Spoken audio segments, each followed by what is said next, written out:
Sir embassy ban क्यों करती है? बैन और रिफ्यूज़ल में क्या डिफ़रेंस होता है? देखिए मैडम, ये आपने जो सवाल किया है, आपसे पहले कई लोगों ने मुझसे किया है, चलिए आज मैं इसका जवाब देता हूँ। देखिए, एम्बेसी बैन जब करती है, जब आप कोई भी डॉक्यूमेंट जो है वो सर आजकल एम्बेसी सबसे पहले एप्लीकेंट का इंटेंशन टू रिटर्न किस चीज़ से जज करती है? देखिए मैडम, सबसे पहले एम्बेसी आपकी स्टेबिलिटी चेक करती है, जैसे कि आपकी जॉब है, आपका बिज़नेस सेटअप है, आपके फैमिली टाइज़ हैं और सबसे बढ़ के आपका फाइनेंशियल डिसिप्लिन है, वो ये देखती है। अगर आपकी प्रोफाइल बताती हो कि बंदा जाकर वापस आएगा, तो आपके वीज़ा लगने के जो चांसेस हैं वो मैक्सिमम हो जाते हैं। सर विज़िट वीज़े में प्रोफ़ाइल प्रेज़ेंटेशन कितनी इम्पोर्टेंट होती है और लोग कहाँ पे मिस्टेक करते हैं? देखिए मैडम, प्रोफाइल प्रेजेंटेशन सबसे ज़्यादा इम्पोर्टेंट होती है। अब लोग क्या करते हैं, एक्स्ट्रा डॉक्यूमेंट्स, लॉन्ग स्टोरीज और कंफ्यूजिंग प्लान देकर अपना जो केस है वो ख़राब कर लेते हैं। केस आपका जितना सिंपल और क्लियर होगा, उतने आपके जो चांसेस हैं वो बढ़ जाते हैं। सर लो इनकम वाले लोग सोचते हैं कि इनका वीज़ा रिजेक्ट हो जाएगा, क्या ये रियलिटी है? देखिए मैडम, लो इनकम इशू नहीं होता, मेन चीज़ होती है स्टेबिलिटी, पर्पस, ट्रैवल लॉजिक।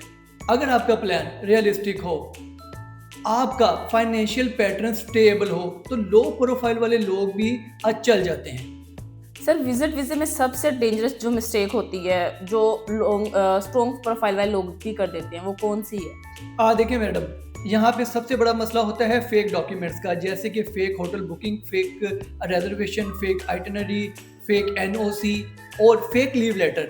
ये वो चीज़ें होती हैं जो आप साथ अटैच तो कर देते हैं, लेकिन एम्बेसी के पास एक प्रॉपर सिस्टम होता है और वो सिस्टम इन चीज़ों को पकड़ लेता है और आपका जो वीज़ा है वो रिफ्यूज़ हो जाता है।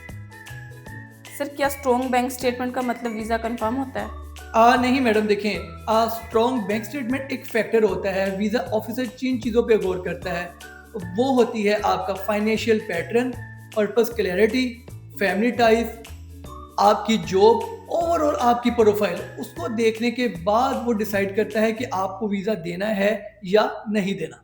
सर क्या एम्बेसी सोशल मीडिया भी चेक करती है?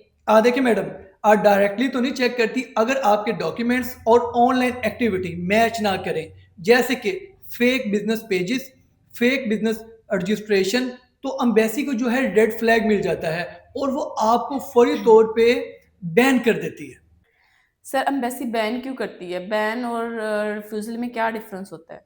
देखिए मैडम, ये आपने जो सवाल किया है, आपसे पहले कई लोगों ने मुझसे किया है, चलिए आज मैं इसका जवाब देता हूँ। देखिए, एम्बेसी बैन जब करती है, जब आप कोई भी डॉक्यूमेंट जो है वो आप फेक अटैच करते हैं, चाहे वो बैंक स्टेटमेंट हो, बिज़नेस की रजिस्ट्रेशन हो, कोई भी डॉक्यूमेंट जो आप चेक लिस्ट में से आप फेक लगाते हैं, तो एम्बेसी आपको उसी वक़्त बैन कर देती है।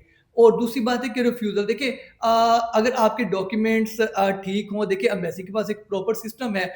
जो रिफ्यूज़ल आती है, रिफ्यूज़ल वो किसी की भी आ सकती है कि अगर किसी के अच्छे डॉक्यूमेंट्स हैं, हल्के डॉक्यूमेंट्स हैं, तो एम्बेसी बताती है कि मैंने रिफ्यूज़ क्यों किया है।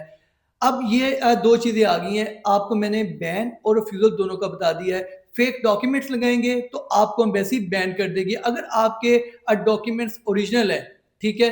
तो मतलब अगर कम भी है, आपकी प्रोफाइल थोड़ी वीक भी है, तो एम्बेसी आपको बैन नहीं करेगी, बल्कि एम्बेसी आपको रिजेक्ट कर देगी, क्योंकि आपने एम्बेसी के साथ फ्रॉड नहीं किया। अगर आप एम्बेसी के साथ फ्रॉड करेंगे, कोई फेक डॉक्यूमेंट या कोई भी ऐसी चीज़ साथ लगाएँगे, तो वो डेफ़िनिटली आपको जो है वो बैन कर देगी।